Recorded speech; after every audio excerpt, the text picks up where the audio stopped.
In the skies above Guadalcanal, two fighter pilots duel in a legendary dogfight of the Second World War.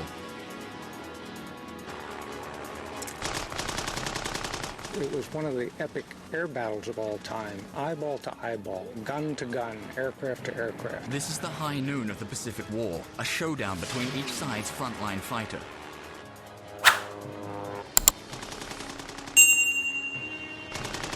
In a desperate dogfight, each pilot tries to lock the other into his gun sights.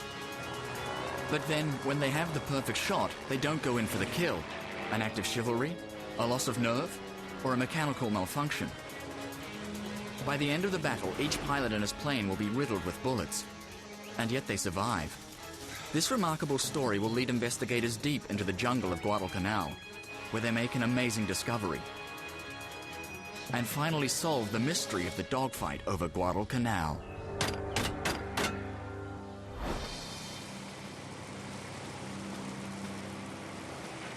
During 1942, two rival fighter planes fight for supremacy of the skies in the war over the Pacific. The Japanese Imperial Navy's Zero and the US Navy's Wildcat. When the planes meet over the Pacific island of Guadalcanal on August 7th, it becomes an extraordinary test of man and machine.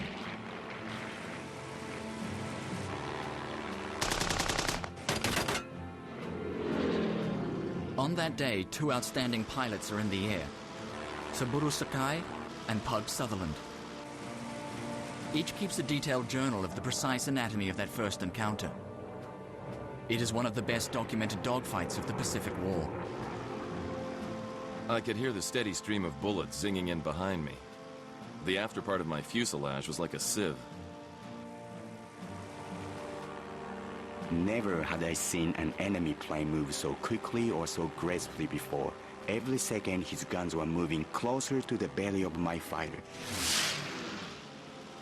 Each pilot admires his opponent's tenacity, courage, and flying skills.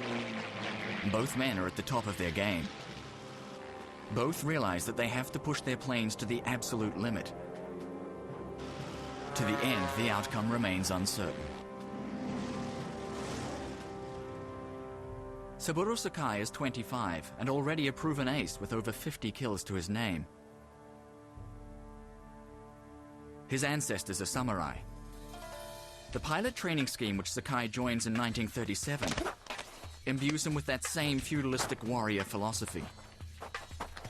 The school produces only a handful of pilots, but they are instilled with the belief that they will overcome greater enemy numbers because of their rigorous training. Training in the Imperial Armed Forces was extremely disciplined, extremely difficult. It was downright brutal. Physical punishment was a fact of life in all of Japan's armed forces. Being punched in the face, being hit in the buttocks with baseball bats. This was all part of the course. Sumo wrestling, for example, was meant to instill an aggressive spirit in them. You were in the ring with your opponent, and if you lost, you had to stay there until you prevailed over somebody. In Sakai's year, only 25 of the class of 70 non-commissioned officers survived the course. He receives the Silver Watch offered each year by Emperor Hirohito for the outstanding student pilot.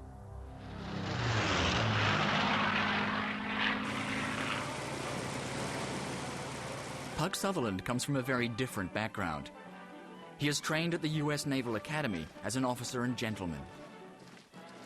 He has always wanted to fly from aircraft carriers. A fellow Naval Academy cadet and friend, who remembers him well, is David Richardson. Pug was an excellent pilot.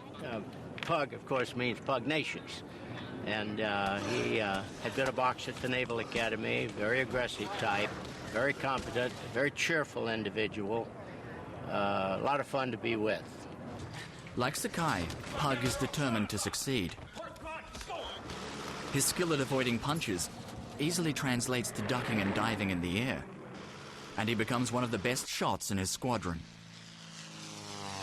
But unlike Sakai, he has no combat experience, and he is desperate to engage an enemy.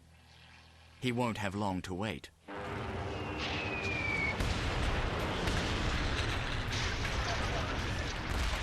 On December 7th, 1941, the Japanese attack Pearl Harbor.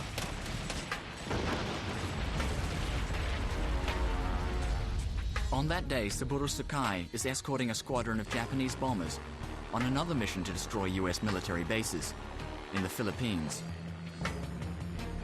When American fighters launch a counterattack, Sakai shoots down and claims his first American kill.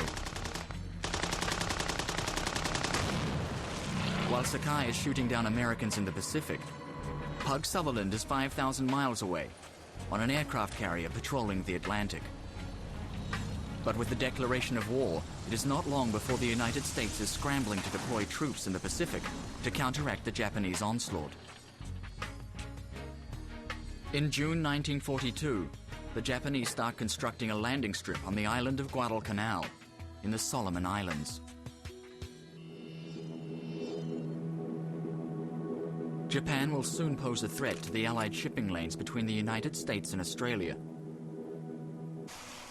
So the American command decides to launch their first major counterattack.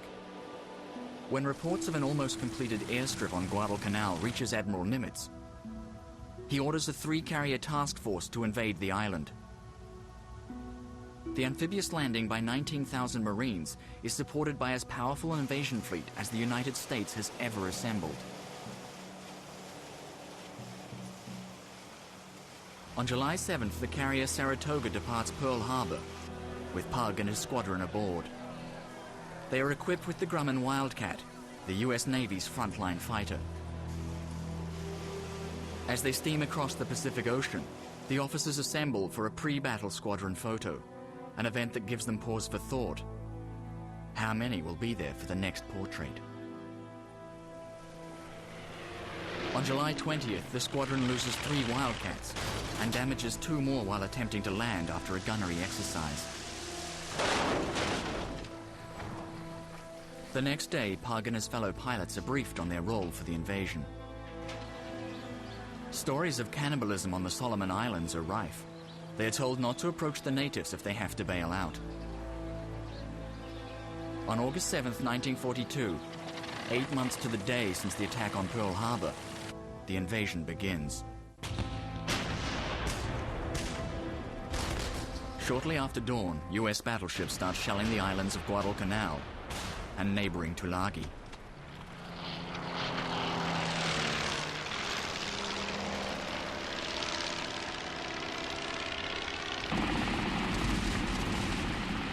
But the US invasion takes the isolated Japanese garrison by surprise. They are completely overwhelmed. They radio for help, but the nearest Japanese base is 565 miles away, in Rabaul. The base commander, Rear Admiral Yamada, is faced with a daunting problem. Guadalcanal is far away, at the absolute limit of the range of his fighters. Nevertheless, he orders Sakai and 17 of his fellow pilots to get ready to fly there. We checked the distance from Rabaul to Guadalcanal. It meant a round trip of more than 1,100 miles without allowance for combat or storms, which would consume fuel in prodigious quantities. As Sakai recorded in his journal, it was to be the longest sortie he had ever been asked to fly. It looks like a suicide mission. But the fabled Zero's lightweight design makes it amazingly fuel efficient. The US Navy had nothing like it.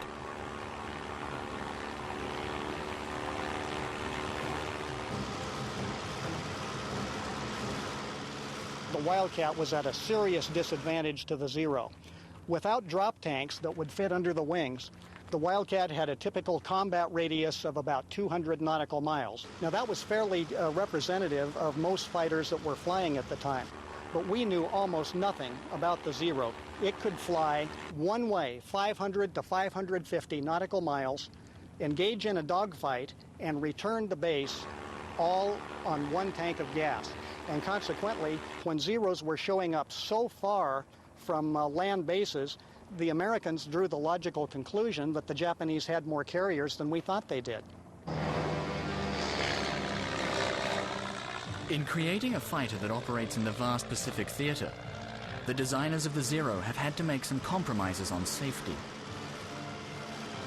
To find out what price Japanese pilots had to pay for the Zero's long range, former fighter pilot Ralph Wetterhahn meets Saburo Sakai's biographer, Henry Sakaida. You'll notice here, it's like, a lot of GIs, when they came upon crashed Japanese Zeros, they'd take their jungle knives and they would cut a panel out to bring home. These things were just like tin cans, sides of tin cans. I also understand that to save weight for this long-range mission, they wound up stripping the aircraft down of every non-essential item, including the radios, which for a fighter pilot, a radio is pretty darn important to give warnings and to coordinate attacks. The Japanese Zero radio was very, very inferior, and so what they would do is they would just yank that out of the airplane, and they would try to just get rid of any weight they figured it was non-essential.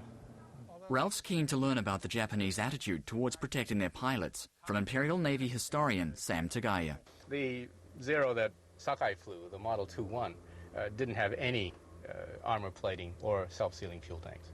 The Japanese combat personnel especially were imbued with this philosophy of always being prepared to sacrifice one's life. Tended to make them think that protective features on aircraft were not a very high priority. I think the Japanese neglected that, just like they neglected having a good radio. And eventually you find out that you're not going to sustain yourself in an attrition war, which this turned out to be, because you're going to lose your experienced pilots. The Naval Air Base at Rabaul is home to a group of Japan's most seasoned pilots. When news of the invasion of Guadalcanal reaches Rabaul, the commanding officer immediately orders 27 bombers to counterattack. Although their mission will be to sink transport ships, they do not pause to switch bombs for more lethal torpedoes. Mitsubishi Zero fighters will protect the bomber formation.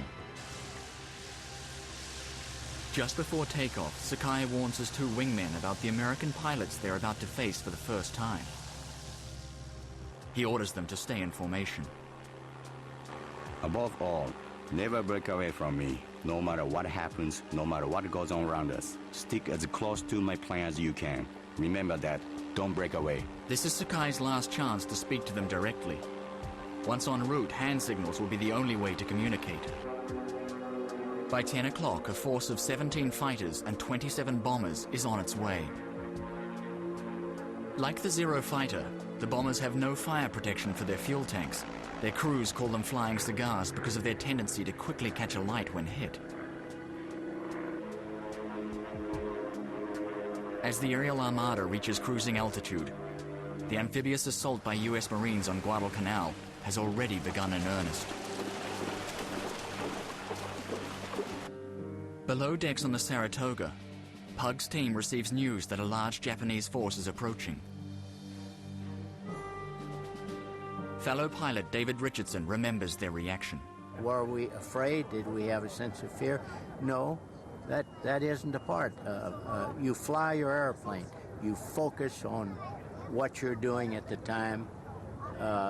You really don't think about life and death. What you think about is how do you fight your plane.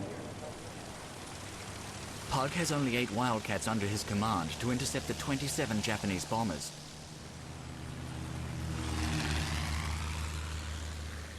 It takes them 45 minutes to get on station over the transport ships, still disgorging Marines and their equipment. At the same time as Pug's flight arrives, the Japanese formation also gets their first glimpse of the amphibious landing.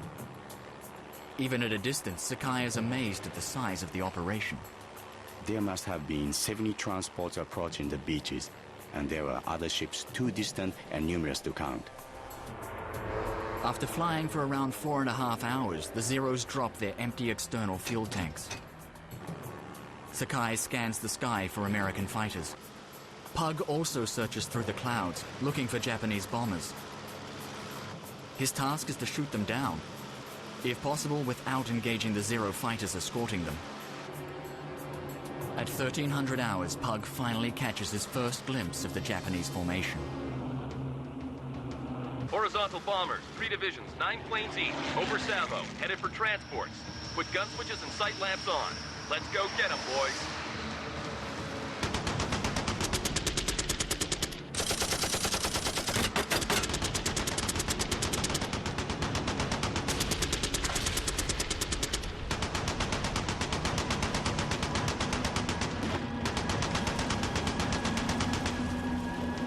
Pug shoots down the lead bomber and scores the first American success of the air battle. Pug was an excellent shot. He was among the very best in our squadron, perhaps in the top 4 or 5. Anything that found itself in front of a Wildcat with its 650 caliber machine gun was in very deep trouble. The recoil is powerful. Physically slows you down. It's as if you were flying into a brick wall. Despite taking some hits, Pug destroys the bomber. But he is now a marked man. The Zeros are onto him, and he needs every trick in the book to fend them off. Although the Wildcat would win no beauty contests and lacks the rate of climb and acceleration of the sleek Zero, it can dive faster. Tactics were soon devised to exploit this advantage. The United States naval aviators used boom and zoom tactics. They would get the Wildcat as high above the Zero or a Japanese formation as possible, shove everything forward, full throttle, make a high-speed dive, shoot, pull out, use the momentum from that dive to zoom climb to the perch again, and if they were in a position to re-attack, that's what they would do. Because the bombers were so close to their target, Pug had no time to climb and attack them from above. Sakai watches in dismay as every single bomb crashes harmlessly into the ocean. It was obviously stupid to try and hit moving ships from 4 miles up. I could not understand the failure to use torpedoes which had proved so effective in the past. After the failure of their mission, the Japanese bombers turn around for the long journey home. Disappointed that they have not hit a single ship, Sakai is desperate to shoot down an enemy aircraft. As he searches for the chubby Grumman-built Wildcats, he spots an extraordinary dogfight several hundred feet below him. It is Pug Southerland, neatly evading several Zeros. Sakai is amazed at the skill of the Wildcat's pilot. The Zeros should have been able to take the long Grumman without any trouble. But every time a Zero caught the Wildcat before its guns, the enemy plane flipped away and came out again on the tail of another Zero. I had never seen such flying before. 2 of his assailants are Sakai's wingmen. Seeing how the Wildcat is exploiting their inexperience, Sakai signals that he wants to join the fray. He dives in and fires a burst from long range. Pug immediately retaliates by climbing towards the belly of Sakai's Zero. The historic duel has begun. Sakai tries to throw Pug off, but he matches the Zero turn for turn. We held to the spiral, tremendous G pressures pushing us down in our seats. A gray film seemed to be clouding my eyes. As the jungle of Guadalcanal rushes towards his fighter, Pug pulls out of the spiral and climbs into a loop. This is a mistake. A Zero easily outturns a Wildcat in such a maneuver. I went right after him and came out on his tail.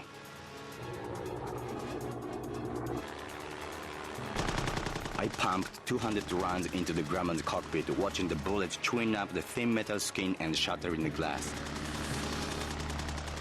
I could not believe what I saw. The Wildcat continued flying almost as if nothing had happened. A Zero that had taken that many bullets would have been a ball of fire by now. The Wildcat's manufacturer, Grumman, designed a cockpit that can handle a lot of punishment.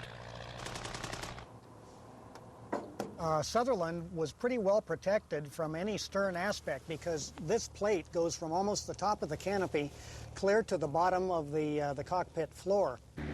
I was deeply grateful to the manufacturers of the armor plate, for I could hear the steady stream of bullets zinging into it behind me. That's what Pug Southerland was hearing, sort of the rattle on the roof of these small caliber rifle bullets. Such small bullets have little impact on the heavily armored Wildcat. The forward part of the windscreen has a 3-inch thick segment of laminated glass. It's called armored glass, and that will stop a 7.7 fired from almost any distance.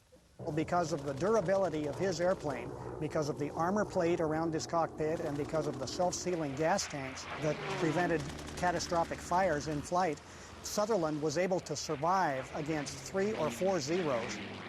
But the Zero has a much more lethal weapon, a cannon mounted on each wing.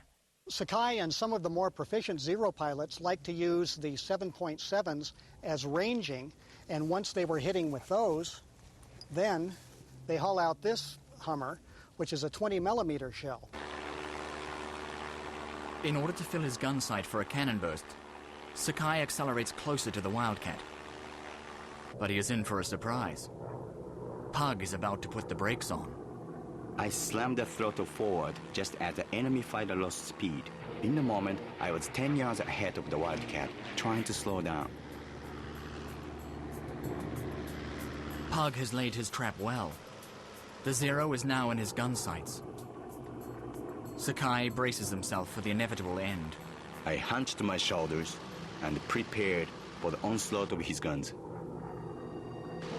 Yet nothing happens. No bullets came. The Wildcat's guns remained silent. The entire situation was unbelievable. Mysteriously, in that brief, vital moment, Pug Southerland does not go in for the kill.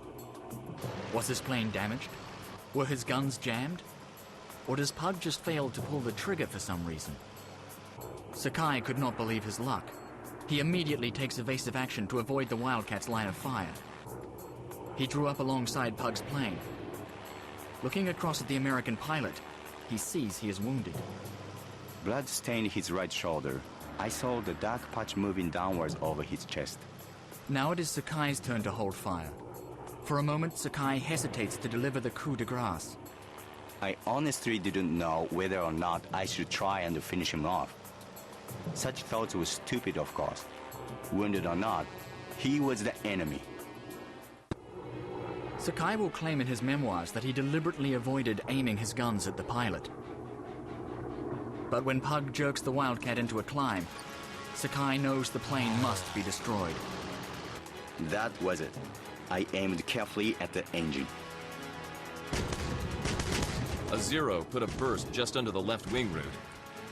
I dove over the right side.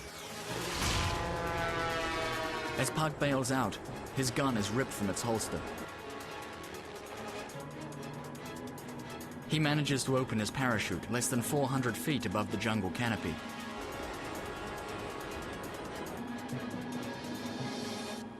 As he falls to earth, he sees his plane explode.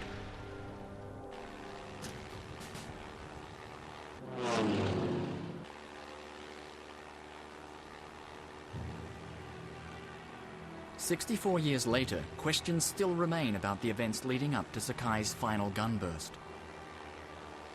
Did he really spare Pug's life on purpose? And why hadn't Pug fired when he had the chance? To search for answers, Ralph Wetterhahn is heading to Guadalcanal to examine the recently found wreckage of Pug's plane. Pieces of the Wildcat are scattered deep in the jungle, but Ralph believes that his experience as an Air Force crash investigator may help him discover clues about what really happened that fateful day. By confirming certain aspects of the story, of which there are many different versions, we can find out how they really thought and how they really acted and what really transpired in those moments over Guadalcanal and on the land. Ralph has heard reports that a local man, Edlon G., has found wreckage that could be Pug's plane. Hello. I'm trying to find Edlon. Do you know Edlon? This is Edlon's village. Success. Thanks a bunch. I appreciate it. Enjoy the water. Got a truck. The man with Edlon is Justin Talon. Justin has devoted his life to tracking down World War II aircraft wrecks in the Pacific. Hi. Justin? Edlon? Justin Taylor. Nice to meet you. 2 years before, Edlon led Justin to a wreck site 2 hours from the village. Can you give me some details? Justin took some pictures of numbers on the plane to confirm its identity. Yeah, well, that's the tail. So this is taken from the actual wreckage, huh? That's correct. You can see here, it's the light blue-colored paint of a U.S. Navy aircraft from World War II, the stenciled Navy, and below that, the airplane's bureau number, in this case 5192. Have you traced the tail number back to find out the history of it? Yes, without a doubt, this bureau number makes it an airplane flown by a pilot named James Southerland. All right, one of the interesting things about this epic encounter is it didn't just end at the completion of the dogfight. In fact, for Sutherland, his troubles were just beginning. A 1-hour climb brings them to the top of the ridge that overlooks the valley into which Pug's plane crashed. Yeah, you can almost picture him leaping over the side and free-falling a distance, and then poof, the parachute opens, and next thing you know, he's in the trees. He begins by doing the right thing. He knows he's got to get away from the parachute landing area because that's where any search effort is going to begin. They will focus on that and try to track him down.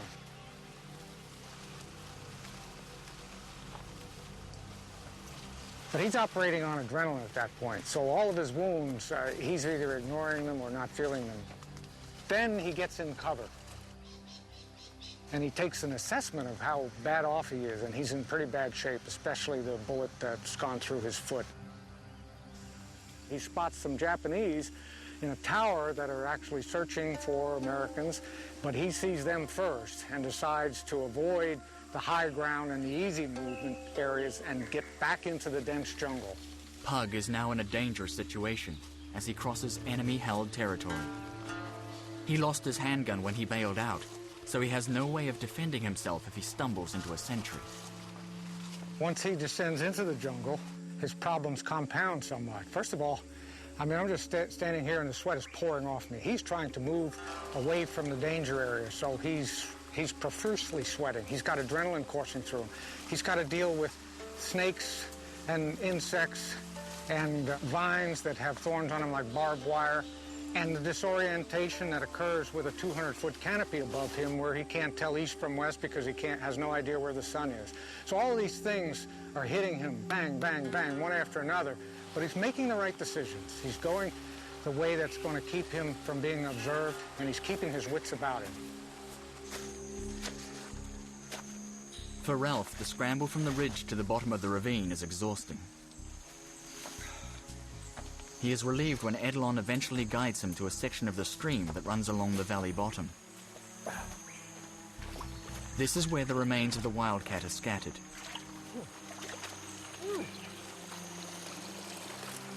Finally, Ralph reaches the first piece of wreckage.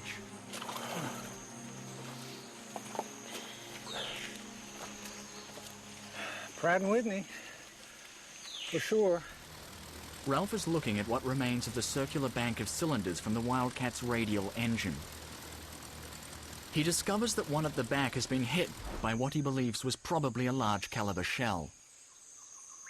That gives a lot of credibility to what Sakai claims when he says he fired at the engine. And we have clear evidence that something very powerful has hit this rear cylinder and knocked it all to hell and gone. Everything I've seen here is consistent with the Pug Sutherland story and the Saburo Sakai story, and so that's impressive. There's a piece of history right here in front of us.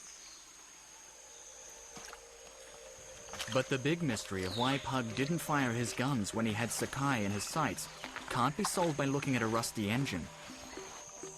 To answer this question, Ralph will need to track down the Wildcat's machine guns. These are located in the wing that was last seen further up the ravine. Unfortunately, a large mudslide has recently come through this gully. It is obvious that much of the remaining wreckage has been swept away or buried. Eventually, the team finds a small piece of wing. Oh, Justin, I was hoping we'd find a whole lot more of the wing up here. I mean, we've got a little bit here. The wingtip, it's pretty evident. It's got the navigation light here. You can see the bulb, and part of the filament still exposed there. During my first visit, Edelon and I, we found the U.S. Star, the wing, and you can see from all this severe erosion that Mother Nature has carried those items further down. I was hoping to find... But as Ralph and Justin discuss abandoning the search, Edelon, the man who first found the wreckage, has spotted a crucial new piece of evidence. Oh my God. Woo! He has found a .50 caliber round from the Wildcat's wing-mounted machine gun. Okay, this is a .50, and lo and behold, it shows battle damage. I mean, this round has been hit with something, and so that explains what happened to at least one of his guns. We know Pug had at least one live bullet left. So it's really a significant find, and it makes this whole trip well worthwhile, one little bitty round that we found. Ralph is keen to search for more wreckage, but Cyclone Jim is forecast to hit the island that day. And Edelon warns that there is only an hour of light left to complete the steep ascent ahead of them.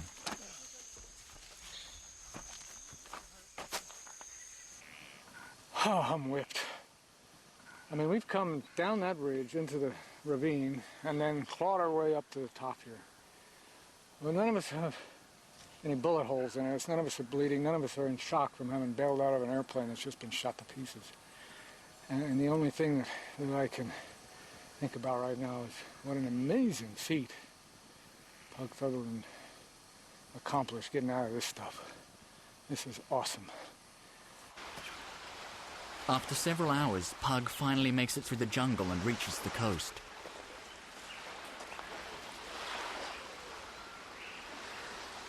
Exhausted from his trek, he collapses under a log. He is completely dehydrated from the experience.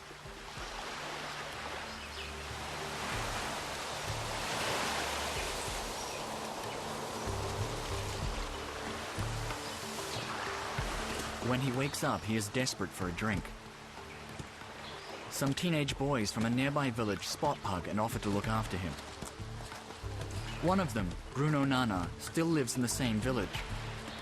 Ralph is keen to meet him. This man is named Ralph. Ralph. Good to meet you. Yeah, thank you. Living history. Bruno, do you remember that morning, August 7th, 1942, here on Guadalcanal? Yes. And what did you see? American, need a plane, big plane, with small plane fighter, and big ship, boom, boom, and war, all day, all night. Despite the risk of Japanese reprisals, Bruno is determined to help the wounded airmen. Well, he was quite friendly, and he was in a lot of pain from his bullet wounds. He needed help, and he wanted me to take him to Lunga Point. There wasn't enough time to organize the trip, so we took him to our village and fed him. I cleaned his wounds and stayed with him through the night. At about 4 o'clock, I woke him and took him to the beach. When we arrived, my friend had got a canoe ready. After paddling for some time, he saw some soldiers on the beach.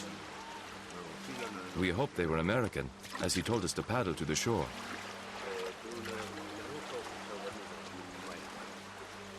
The Marines asked us, "How can we thank you for rescuing our friend?" We said we don't want anything, but they insisted on giving us food and cigarettes. Unknown to Bruno and his friend, Japanese soldiers witnessed the whole exchange. As we paddled back to our village, more soldiers waved at us. But this time they were Japanese. They forced us to come ashore, then they destroyed our canoe. As a punishment, they are tied to a tree for 4 days, without food and water. We were really thirsty, but instead of water, one of the soldiers gave us urine to drink.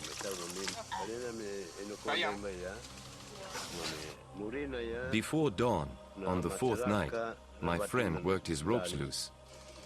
He freed me, and we escaped back to our village.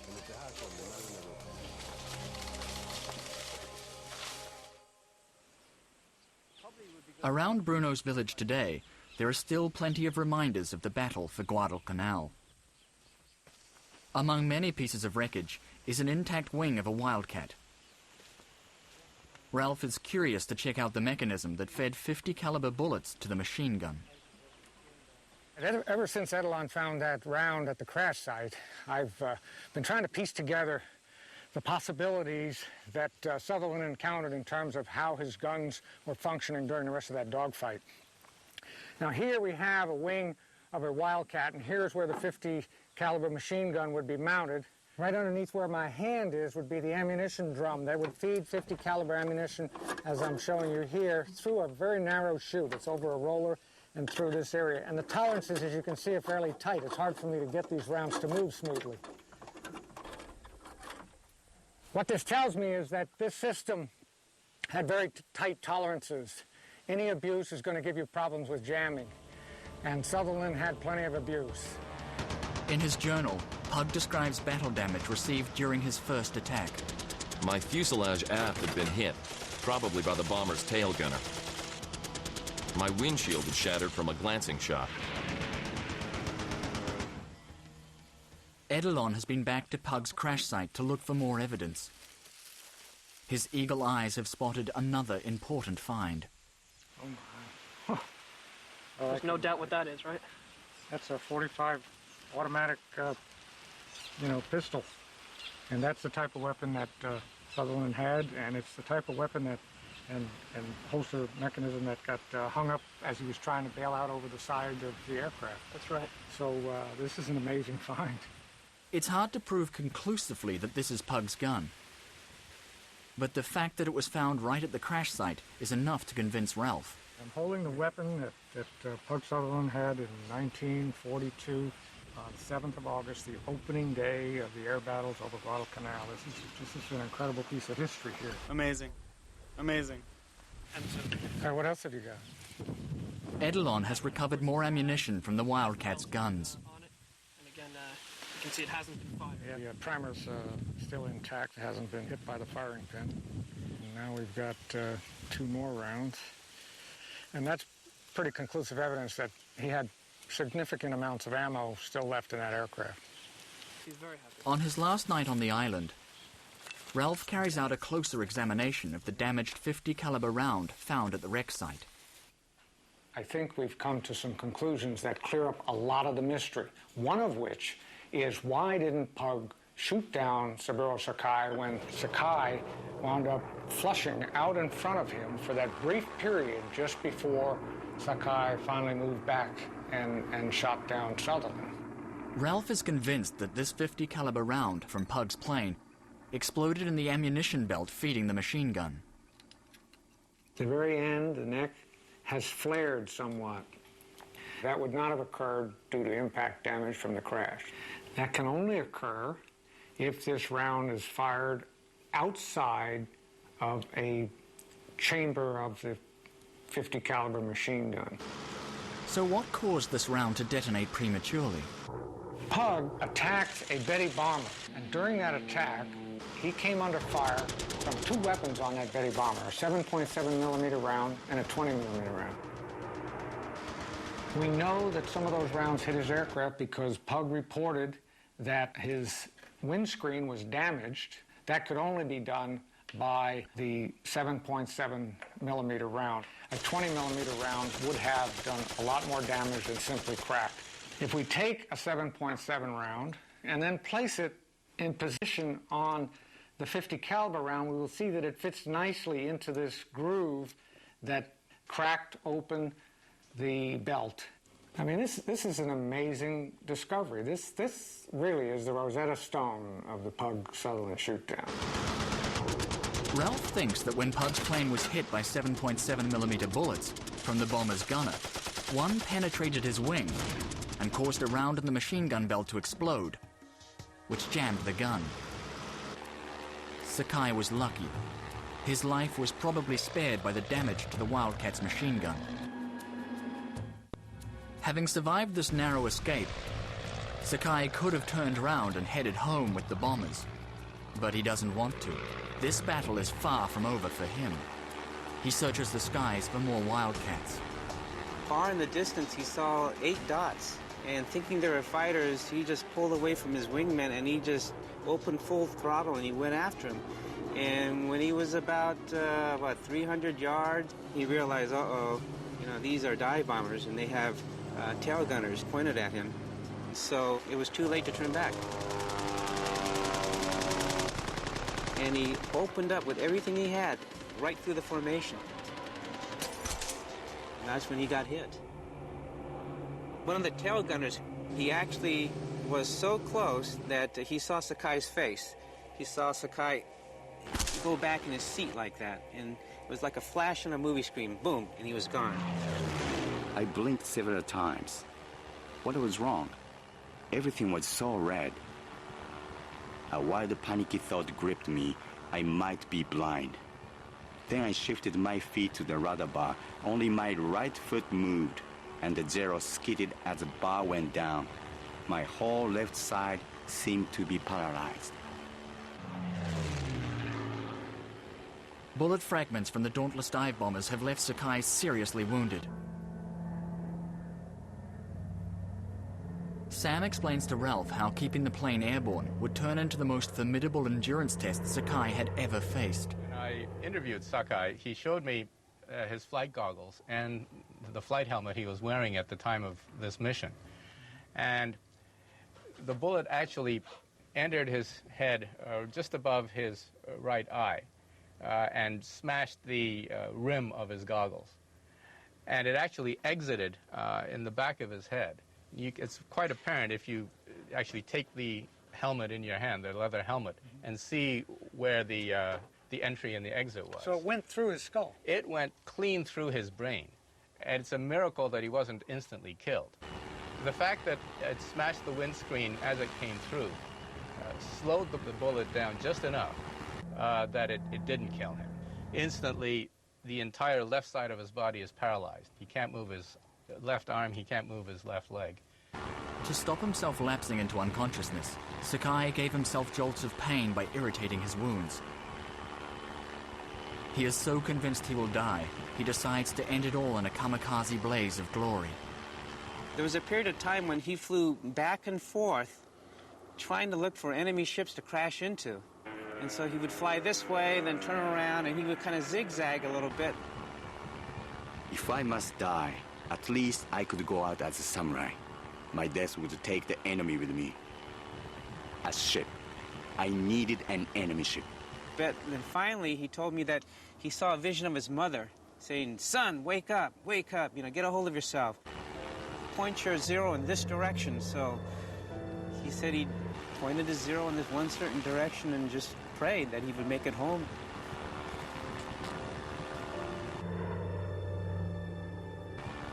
I don't think it's easy to appreciate that epic feat of airmanship that took place with this guy with no navigation instruments, no radio, other than a compass, and a bullet through his head. Is just an astounding achievement. It's one of the epic flights in aviation history.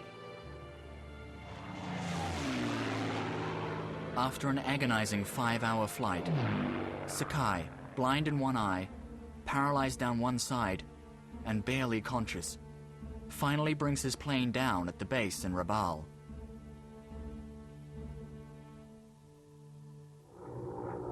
It was one of the epic air battles of all time, and one man comes out a victor.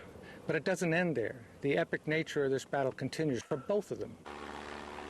Later on in life, they both had to look back upon it as the greatest adventure of their life. Even though Saburo Sakai and Pug Southerland suffered serious injuries on that first day's dogfight over Guadalcanal, they both recovered and went on to fly more combat missions.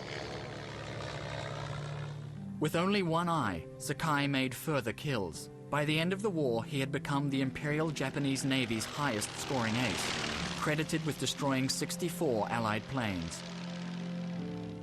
Pug also recovered and became an ace. He was awarded the Distinguished Flying Cross. He returned to the Naval Academy and taught new pilots to fly. Then, in 1949, James Pug Southerland was killed in an accident while taking off from a carrier. After stepping from his Zero for the last time, Sakai vowed never to kill another living creature again, not even a mosquito. After the war, the Allies banned Japanese pilots from flying. He became a practicing Buddhist. Later, he actively sought reconciliation with the Americans he once fought, even meeting Harold Jones, the rear gunner who shot him in the head. His memoirs of these wartime flying adventures were turned into a popular movie in Japan. He died in the year 2000, aged 84.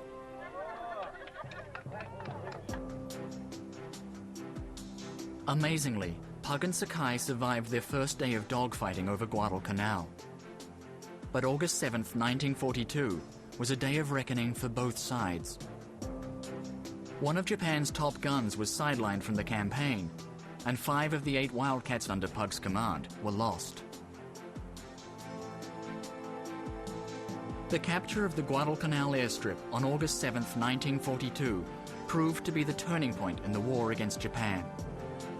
And Pug Southerland and Saburo Sakai's exploits on that day remain a soaring example of the courage and skill of the true fighter ace.